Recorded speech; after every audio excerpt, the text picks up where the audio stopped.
Hey everybody, this is Nick from Android Headlines, and this is the review of the Sony Xperia X.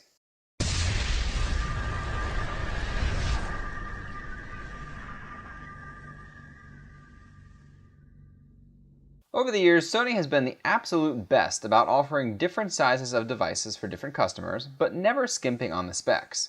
While most OEMs put cheaper and slower parts in the smaller models, Sony has traditionally offered 2 or 3 different sizes of its latest Xperia Z phones, but has outfitted them all with the same internals. This time around, they're changing up that formula a little bit by still offering 3 different phones, all the same 5-inch size though, and all using different internals and pricing them accordingly. The Xperia X is the middle child of the 3, and is the first to launch in the US at $549.99 on June 26th. The Xperia X is outfitted with a hexa-core Snapdragon 650 processor, which is paired with an Adreno 510 GPU. 3 gigs of RAM is found inside, as well as either 32 or 64 gigs of internal storage with a microSD card slot on the side. Curiously enough, Sony reboots the phone when popping this dual SIM and microSD card tray out, even though there's no adoptable storage found on the Xperia X. The 5-inch 1080p screen on the front delivers some absolutely gorgeous imagery that looks far more like an AMOLED screen than the IPS LCD panel that actually resides under the slightly curved glass panel. In fact, this might be one of the nicest IPS LCD panels I've ever seen on a phone.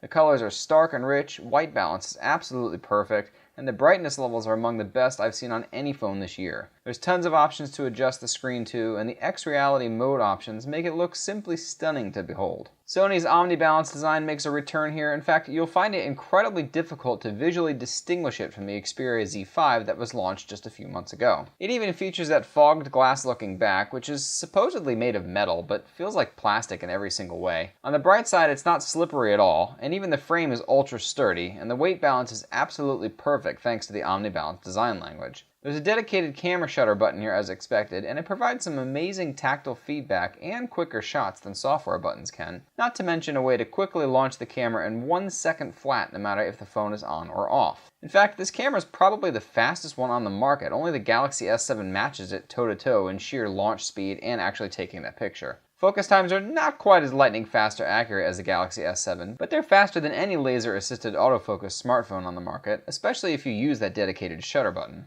What's not so grand though is the quality, which falls behind every flagship release this year without a doubt. Sony touts this 23 megapixel sensor on the rear as its cutting-edge line, featuring ISO up to 12,800 and plenty other features that they talk about. What we find though is a phone not willing to actually bring this ISO above 1600 for whatever reason, even in pitch black conditions, and in manual mode that's severely lacking features. Most photos I took were overexposed, with the sky or other bright objects being completely blown out and having detail gone. Even many still images were overly blurry and just not great looking. That doesn't mean I didn't get great shots out of this thing like the one you see here, or a couple of other ones as well, but most of the time I had a very difficult time getting good shots out of the Xperia, and that's pretty darn disappointing in 2016. Video mode tries to be better with Sony's excellent image stabilization from previous Xperia Z phones, but software problems yet again seem to get in the way. At 1080p 60 frames a second, which is the highest quality the phone supports, the camera overheats within a minute and has to shut off. And at 1080p 30 frames a second, the quality of the bitrate is abnormally low and shows lots of compression artifacts in areas of movement. The excellent Xperia camera apps are here and just as good as ever, but the regular camera experience leaves a lot to be desired to say the least.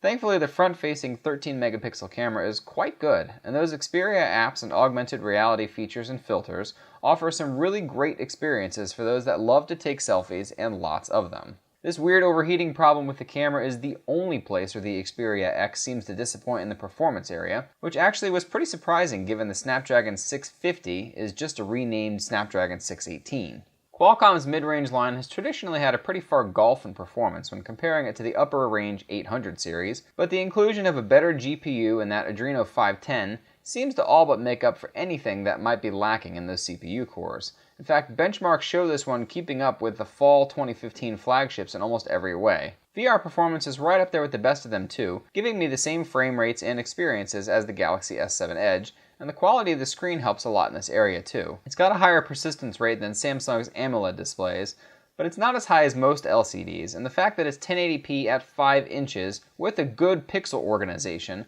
offers a crisp and clean picture for VR purposes. Battery life is pretty average in most cases, and having a 2620 mAh battery really doesn't help things much. Thankfully, Sony's battery saver modes are nothing short of excellent and offer ways to get that claimed 2-day battery life without sacrificing much. Even still, users who don't want to sacrifice anything will find a full day of heavy use is very difficult to get through, which also is a problem since there's no quick charging found in the Xperia X, another weird exclusion that's in pretty much every other flagship out there at this point. Audiophiles will be rejoicing at Sony's inclusion of not just 24-bit high-res audio support, but all the little tricks Sony has up its sleeve for enhancing and balancing even non-high-res audio as well. There's also plenty of wireless transmissions that offer much higher quality like LDAP and aptX, and you'll find that this is absolutely the best audio quality on any smartphone out there, bar none. The enhancements that can be made for regular music make it sound almost as stunning as true high-res audio too, which is impressive enough in and of itself. The stereo speakers on the front of the phone are also fantastic, although they're not the absolute best on the market.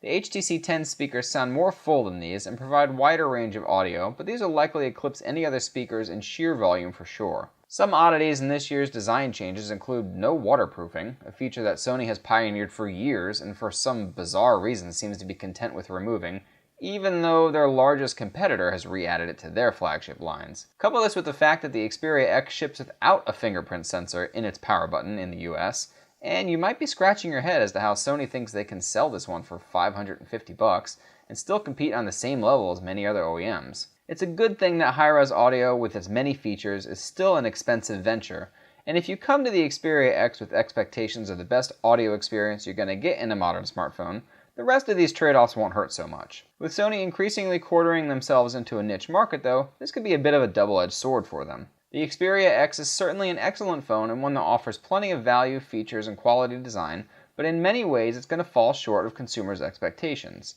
especially given the fact that the LG G5 can be had at the same price, and offers plenty of compelling reasons to choose it over Sony's latest. This one is simply a tough sell at this price, and that's not something Sony Mobile needs right now. We hope you enjoyed this video and will subscribe to us for more content. Be sure to click that subscribe button below and check more of our content out on YouTube, Facebook, Twitter, Instagram, Google+, and of course, wherever you are, we are. Thanks for watching, and until next time.